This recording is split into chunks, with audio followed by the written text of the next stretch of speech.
रुकिए, 1 मिनट रुकिए दोस्तों।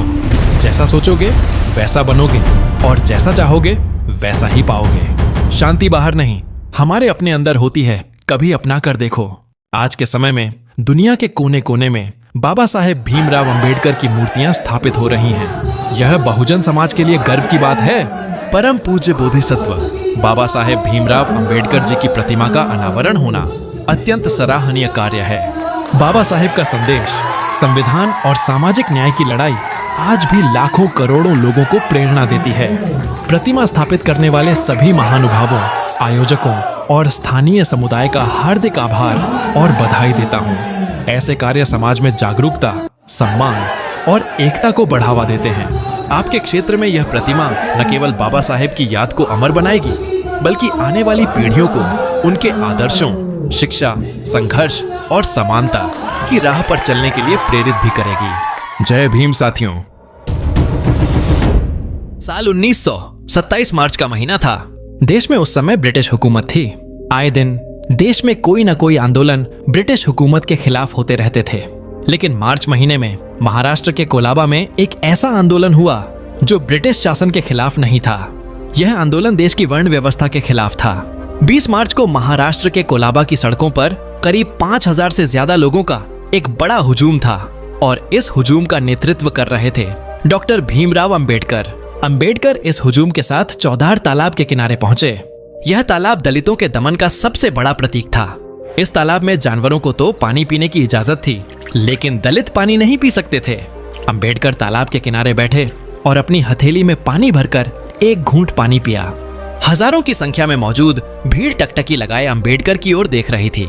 जब अंबेडकर ने पानी पी लिया, उसके बाद भीड़ में मौजूद लोगों ने भी उसी तालाब से पानी पिया। अंबेडकर ने उस रोज कोलाबा के तालाब में केवल पानी ही नहीं पिया था, बल्कि वहीं पर मनुस्मृति की प्रति भी जलाई और वहां भाषण भी दिया।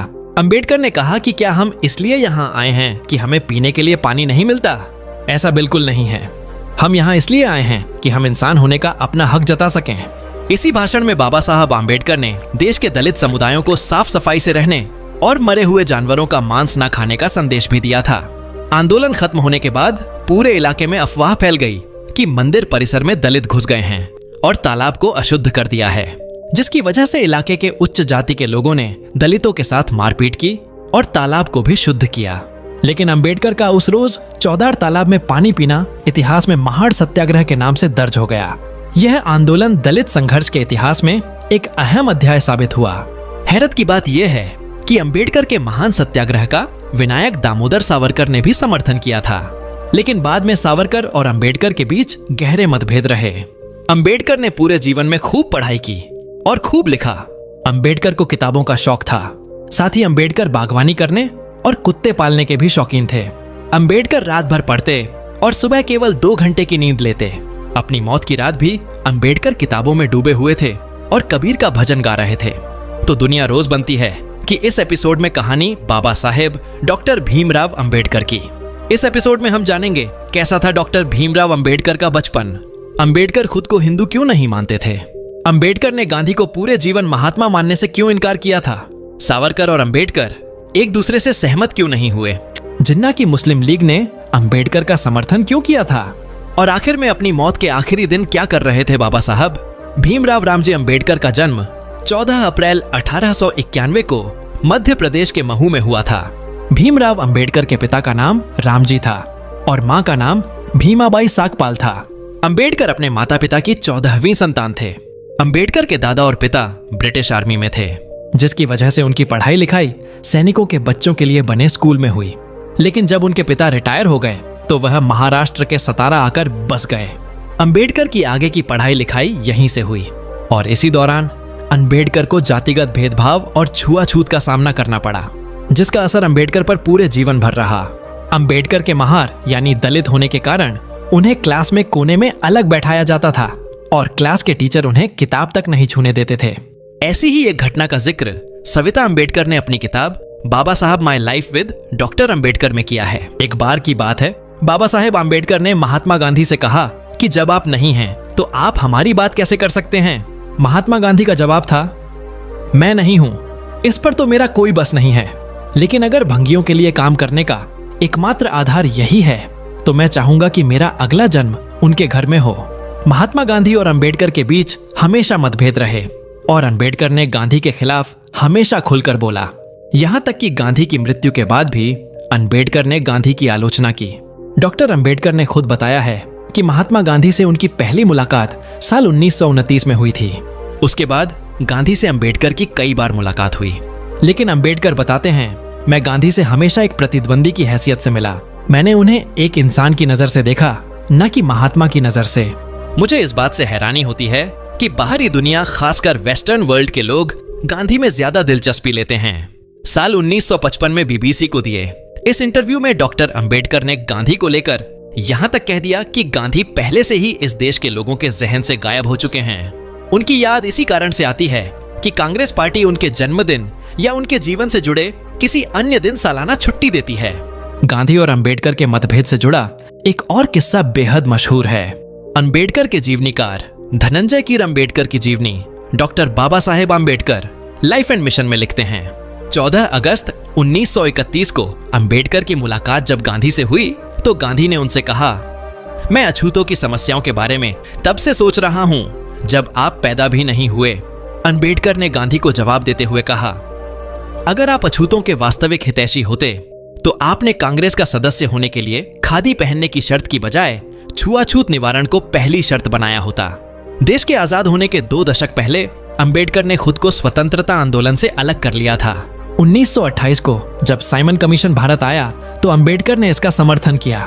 कई इतिहासकारों ने यह सवाल उठाया कि उस समय जब पूरा देश आजादी की लड़ाई लड़ रहा था, अंबेडकर अंग्रेजों के काले कमीशन यानी साइमन कमीशन का समर्थन क्यों कर रहे थे। डॉक्टर अंबेडकर ने साल 1927 में महाड़ सत्याग्रह किया था और कोलाबा के चौधार तालाब में जाकर पानी पिया था। इस तालाब में दलितों को पानी पीने की इजाजत नहीं थी, लेकिन अंबेडकर ने इस तालाब का पानी पीकर एक नया आंदोलन खड़ा किया जो दलितों को बराबरी का अधिकार देने की मांग करता था। विनायक दामोदर सावरकर ने अंबेडकर के इस महान सत्याग्रह का समर्थन किया था। धनंजय कीर ने सावरकर की जीवनी सावरकर एंड हिज टाइम्स में लिखा है कि सावरकर ने इस सत्याग्रह का समर्थन करते हुए छुआछूत की निंदा की थी और हिंदू धर्म में सामाजिक सुधार की अपील की थी। धनंजय कीर ने डॉक्टर अंबेडकर और सावरकर के बीच हुए पत्राचार का भी जिक्र किया है, जिसमें सामाजिक सुधारों के लिए अंबेडकर ने सावरकर की तारीफ की थी। लेकिन बाद के दिनों में सावरकर और अंबेडकर के बीच गहरे मतभेद हो गए थे। इस मतभेद का कारण था हिंदू धर्म में व्याप्त वर्ण व्यवस्था। सावरकर ने केसरी में एक लेख लिखा जिसमें उन्होंने कहा कि वे जातिवाद का विरोध करते हैं लेकिन चतुर्वर्ण व्यवस्था के समर्थक हैं। इस पर अंबेडकर नाराज हुए और उन्होंने सावरकर को पत्र लिखकर अपनी असहमति जाहिर की। अंबेडकर जाति और वर्ण व्यवस्था के पूरी तरह खिलाफ थे। दिसंबर 1935 में अंबेडकर को लाहौर के एक संगठन जात पात तोड़क मंडल के सम्मेलन में भाषण देने का निमंत्रण मिला। जब अंबेडकर ने भाषण का ड्राफ्ट संस्था के पास भेजा तो उनसे उसमें बदलाव करने के लिए कहा गया। अंबेडकर ने बदलाव करने से इनकार कर दिया और वहां भाषण देने नहीं गए। बाद में इस भाषण को उन्होंने किताब का रूप दिया जिसका नाम था एनिहिलेशन ऑफ कास्ट यानी जातिवाद का नाश। अंबेडकर केवल दलित चिंतक तक सीमित नहीं थे, बल्कि वे अपने समय के सबसे ज्यादा पढ़े लिखे व्यक्तियों में से एक थे। उनकी किताब the problem of the rupee, its origin and it's solution का रिजर्व बैंक ऑफ इंडिया की स्थापना में महत्वपूर्ण योगदान रहा। गांधी और सावरकर की तरह पंडित नेहरू और कांग्रेस से भी उनके मतभेद रहे। एक समय ऐसा भी आया जब कांग्रेस नहीं चाहती थी कि डॉक्टर भीमराव अंबेडकर संविधान सभा के सदस्य बने। संविधान सभा के शुरुआती 296 सदस्यों में अंबेडकर शामिल नहीं थे। बॉम्बे से जब वे नहीं चुने गए तो उनकी मदद बंगाल में मोहम्मद अली जिन्ना की पार्टी मुस्लिम लीग के नेता जोगेंद्र नाथ मंडल ने की। जोगेंद्र नाथ मंडल भी दलित समुदाय से आते थे। मंडल ने मुस्लिम लीग की मदद से अंबेडकर को संविधान सभा में पहुंचाया, लेकिन एक समस्या खड़ी हो गई।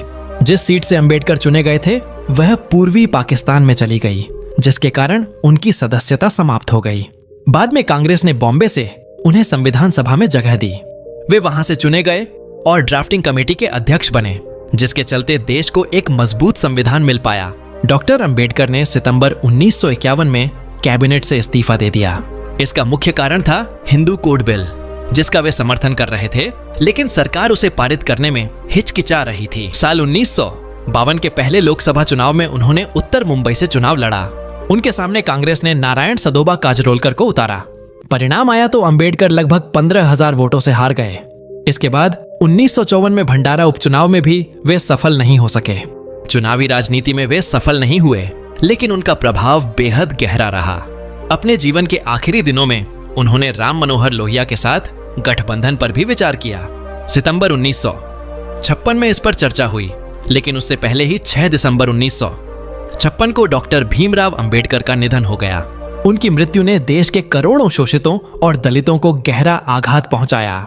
वे डायबिटीज, ब्लड प्रेशर और गठिया जैसी बीमारियों से जूझ रहे थे। 4 दिसंबर 1956 को उन्होंने राज्यसभा की कार्यवाही में हिस्सा लिया। यह उनका आखिरी संसदीय दिन था। 5 दिसंबर को उन्होंने अपनी पत्नी सविता अंबेडकर के साथ समय बिताया, कॉफी पी और बुद्धम शरणम गच्छामि का पाठ किया। रात में उन्होंने कबीर के दोहे गुनगुनाए और किताबों के साथ सोने चले गए। 6 दिसंबर की सुबह जब सविता अंबेडकर उनके कमरे में गईं, तो वे अचेत अवस्था में थे।